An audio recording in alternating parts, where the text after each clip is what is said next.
moment, a monumental day, both for Israel and the entire world, as the IDF, the Israeli Defensive Force, say they have eliminated Hamas leader Yahya Sinwar in Gaza. We continue to bring the latest updates on this. I do want to bring into the conversation right now Congressman Tim Burchett out of Tennessee. Thank you so much for joining us. I know you've been a strong advocate for Israel being able to defend themselves. What's your reaction when you hear that Sinwar, the mastermind, one of them of October 7th, was taken out, was eliminated by Israel? Well, Israel just got their bin Laden, is what they did. This guy was the orchestrator of the horrible massacre on a bunch of innocent Israeli citizens and, frankly, American civilians. They kidnapped kids, they raped little girls, they murdered little girls. I watched the video of them pulling one little girl out by her hair, pumping a few rounds from an AK and an AK-47 into her and yelling Allah Akbar, cutting a guy's head off with a hoe. You know, these people are savages. My father fought in the Second World War. And this is the kind of savagery he reported that the Japanese did on Marines and civilians alike, and Okinawa and Peleliu and places in China, of course, and places like that. So, yeah, I think it's a win. It's a win.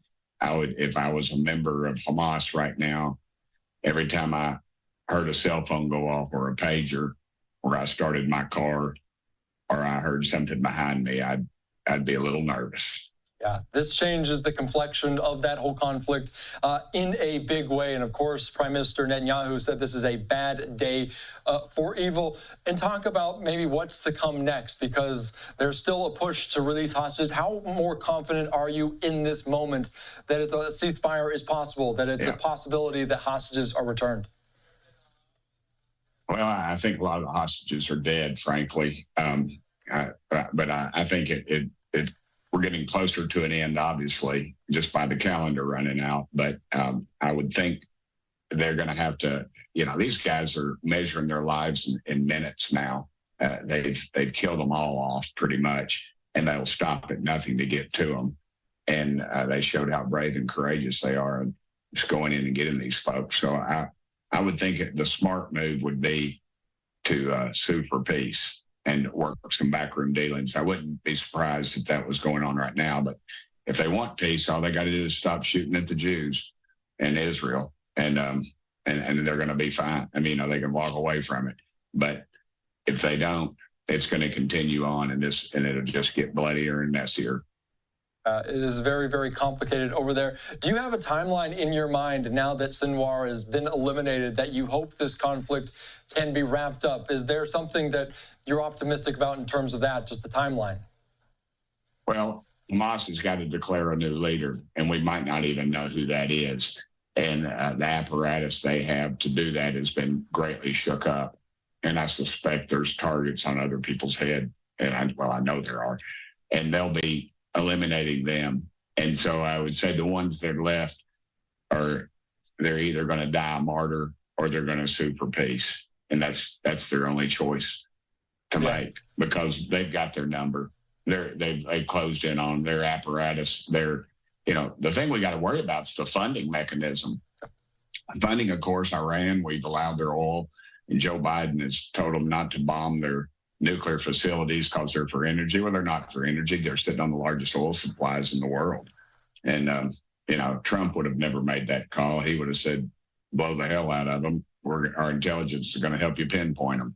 And, but that's not the leadership we have right now. So I think they're still going to get funded. They could all be very wealthy or they could all be dead. And that's the choice they're going to have to make, because we've got to shut their oil production down in Iran. And we've got to shut Iran down, because they'll keep funding this stuff. This stuff will it's like whack-a-mole. These terrorist groups just keep popping up. And I know your question is about what's going on in Gaza, but what's funding it's what's going on in Iran.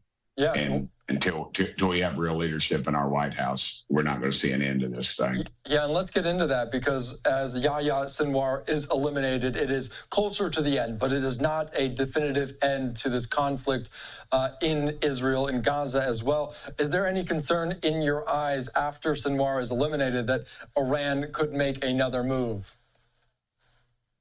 I would think they'd be counting their cards pretty close right now. If they do make another move, I think you'll see their elimination.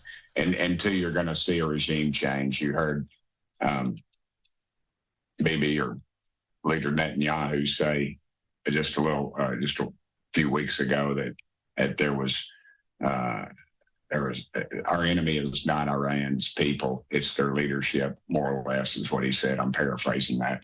And I think that's in a clear message. And there was talk that there was maybe some regime change. At least, they got to be thinking about it when they start strategically hitting positions in Iran as well. So that's what I think. I think that they should take the nukes out, eliminate that, and then start eliminating their leadership.